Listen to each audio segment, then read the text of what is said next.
Hello and welcome to my channel. How are you tonight? My name is Dr. Kate Boyd and I am professor of piano at Butler University. And thank you for joining me in my practice session tonight.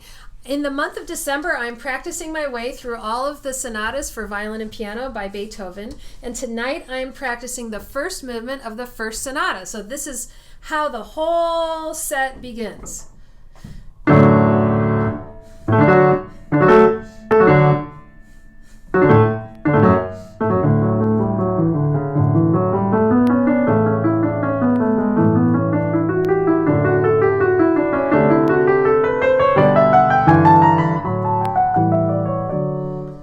I picked out a few spots that I want to practice together, and the first spot that I want to look at is measure 21. This is tricky because it is a bunch of 16th notes with arpeggiated chords and so forth. So I'll play it slowly for you so you can hear how it goes.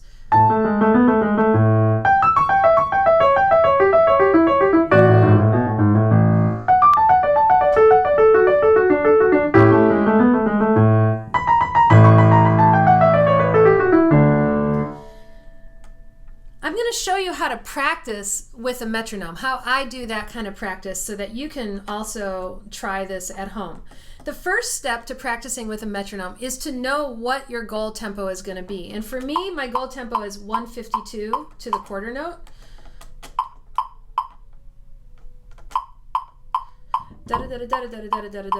It's fast. So then the second step is to identify a tempo that you can play it pretty comfortably, and for me that is about 116 to the quarter note, and then turn on the metronome and then give it a shot, play it all the way through and try to be very accurate. 2, 3.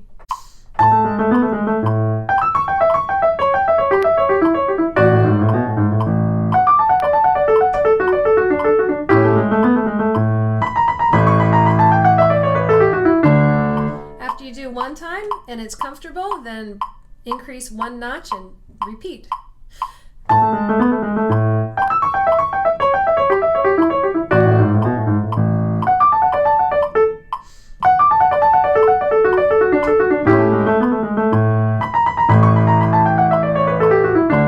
you notice I made an error there, and then you have to evaluate, like, I should probably do that again at that tempo.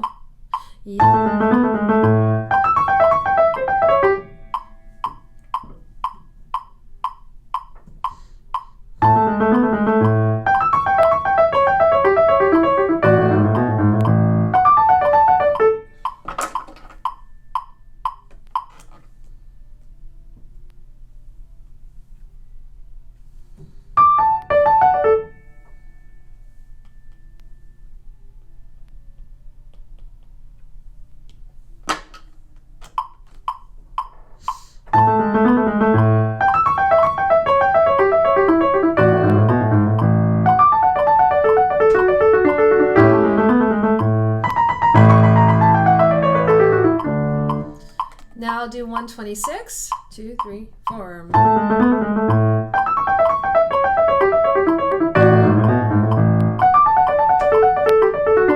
Now I missed that. Let me do that slowly.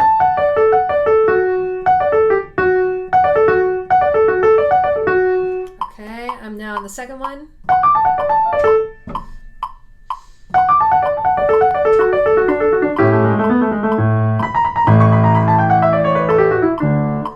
I'm going to move it up to 132, 2, 3, 4.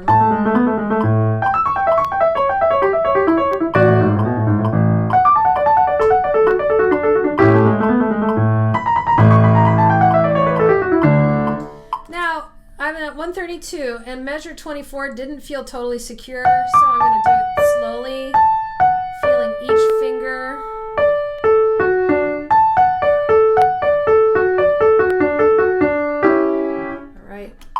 One more time at that tempo. 2, 3, 4. All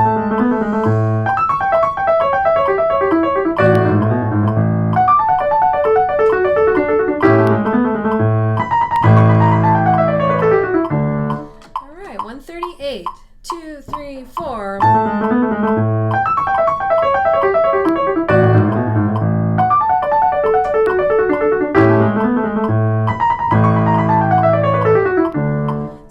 important when you're practicing with the metronome to maintain your concentration. It's easy to get into a thing where you just are repeating and then you're starting to space out.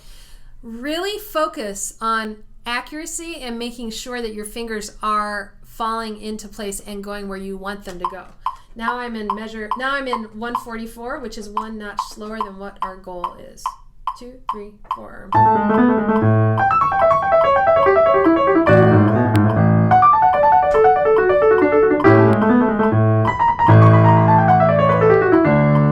That was kind of hard, so I'm going to do that one more time to secure it. 2, 3, 4.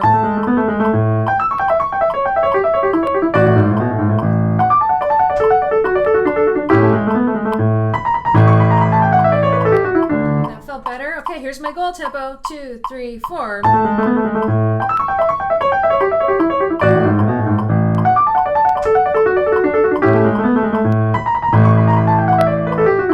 I felt really pushed by that. I'm going to do that again at the goal tempo. 2, 3, 4. And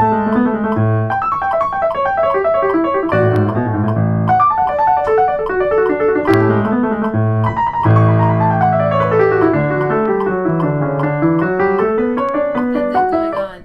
Now I'm going to put it into context. That is metronome practice. So you can do that at home too. Obviously, I'm sure many of you already do metronome practice, but it's important to really do those 3 steps where you first of all establish your goal tempo, then you find the tempo that you are very comfortable playing it at, and then work your way up using the metronome. If your goal tempo is a lot higher than where you are comfortable playing it, for example, my goal tempo is 152, but if where I was comfortable playing it was all the way down at 80 or something, in one session I wouldn't do all of those repetitions at once. I would do anywhere between 6 and 8 repetitions. And so if I was comfortable at 80, I would do 80, 84, 88, 92, 96, 100, and then I would probably stop for the day.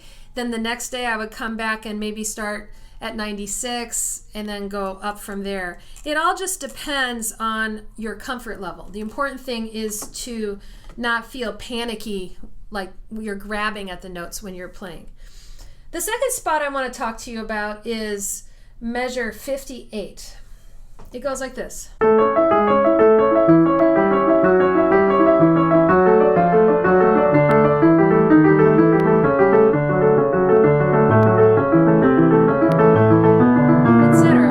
So it's got a lot of triads and it has a lot of hand positions. So I'm going to practice it with blocked chords, meaning I'm going to play all 3 notes of the triad together. I'm starting in measure 58.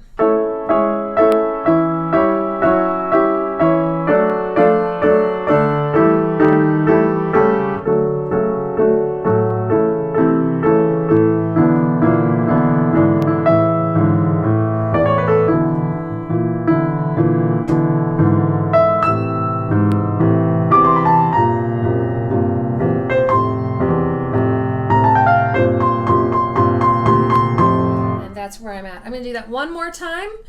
And notice I'm also doing the dynamics and I'm trying to shape according to what I'm ultimately going to do. This is accompaniment, except when the right hand has melodic stuff with the violin. So I'm not going to play too loud. There's a little crescendo here and a piano. Crescendo, crescendo, and solo.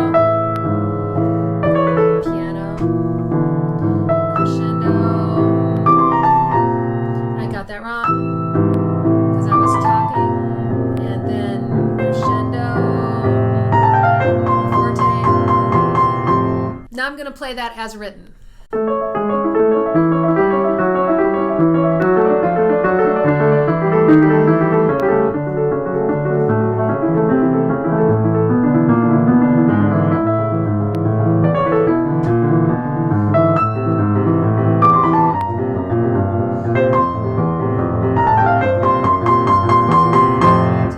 I'm going to check against my goal tempo.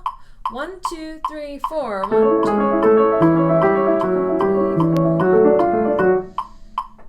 2, 3, 4. 1.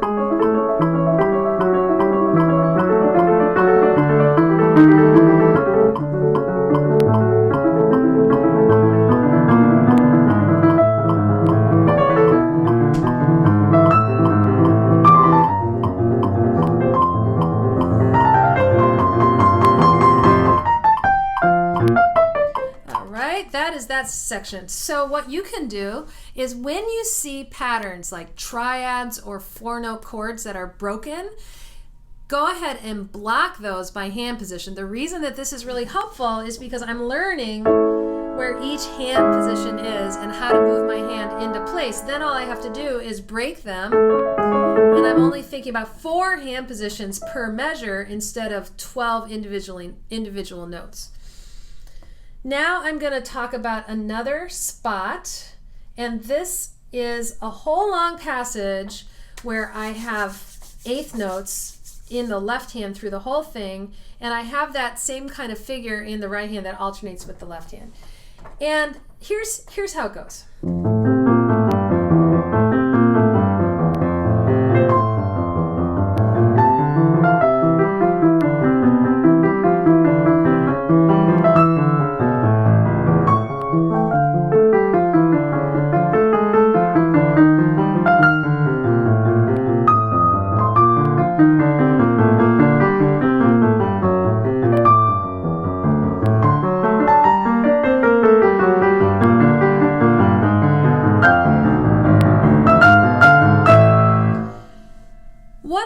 Practice this for is for the sound that I want to get. These moving notes are actually not the most important part of the texture. The most important part is this little motive that goes back and forth in dialogue between the violin and the piano. The violin has it first, and then the piano has, then the violin has, and then the piano has, etc. So it is constantly back and forth between them, and therefore these notes that are moving have to be kind of a murmur and yet shaped. So I'm going to experiment with this. So how do I want that to sound? I want it to kind of go up and around over the C. I don't want it to just be flat, and then the left hand continues, and then it goes, and there's a hairpin there, and it comes down, and then here it changes harmony, and I want to show that a little bit. To there. So, but not too. And a hairpin means that you get louder and then a little quieter. People call them hairpins because they look like hairpins on the page. To there, and then quieter, and then new harmony in D minor. To there. I want to show that as well. To there. Okay, now when I have this, I gotta make sure it doesn't sound like I'm just like belting it out. So as I put down the C, this piano is really loud, but I want to kind of use my arm to control how fast the key goes down, so I'm not like hitting it, and I'm kind of coming around with the arm. Okay, so I'm going to put those together. I want the murmuring shaped quality of the eighth notes, and then when I have that solo line, I'm going to try to play that with a slow key attack, so I'm not too accented.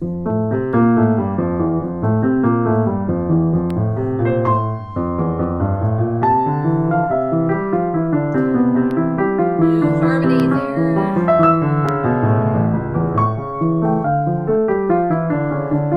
To there.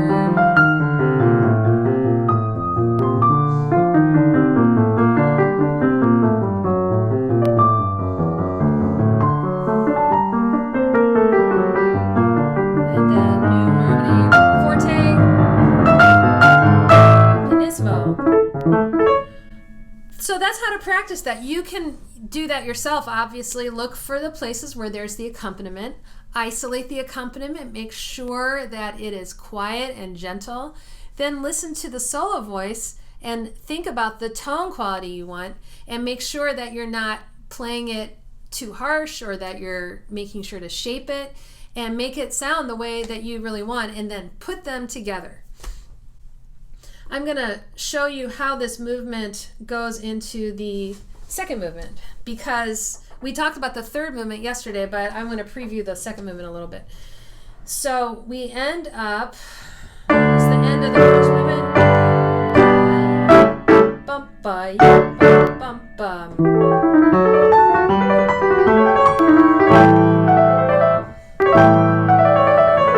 Gotta work on that.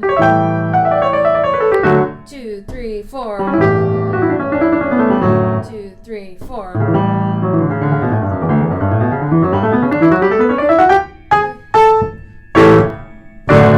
It's moments like these that we do all that practice of scales. This is just a D major scale.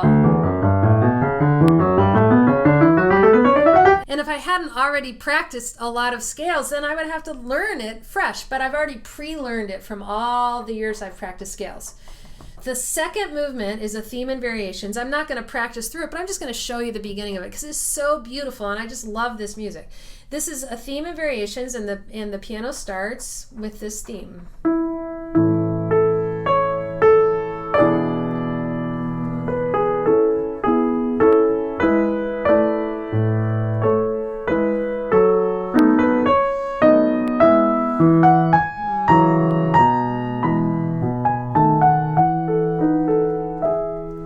Then it goes.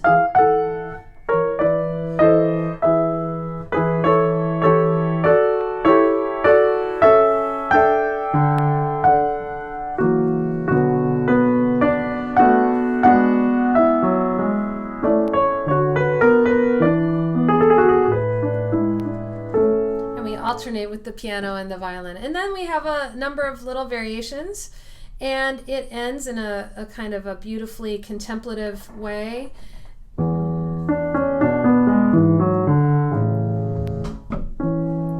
And then after a little pause, we go into the third movement. As I talked about yesterday. In today's video, we had 3 different takeaways. First, I showed you how to do metronome practice and how I do it and made some suggestions for you. Secondly, I talked about how to practice using blocked chords to preset your hand positions. And the third takeaway is to talk about how to practice balance and finding the right sound. And that involved taking the texture apart and practicing individual pieces of it and really thinking about what kind of sound I'm looking for and trying to match that. Now's the point in the video where I give you an update on the day. Today is Saturday and we had our piano juries today. It's interesting because we call them juries, but they're just final exams where the students come in and they play 3 pieces in the recital hall on stage for us and we give them a grade. So it's called juries just historically, implying, I suppose, that you get in front of a jury and you play your music. And an adult student of mine just told me the other day that he noticed that language in this day and age seems a little bit antiquated. It seems a little bit harsh by today's standards. And I hadn't really thought it through because we just call these exams juries, don't really think of what it means. But I guess it's kind of a funny term to use for examinations. It's really just the final exam. Anyway, we had our piano juries today and the students did great. It was really nice to hear them. I think it's a nice culminating performance for them. We have final exams next week, and so everybody's busy studying for them and getting ready for them. You might notice I have a different microphone today.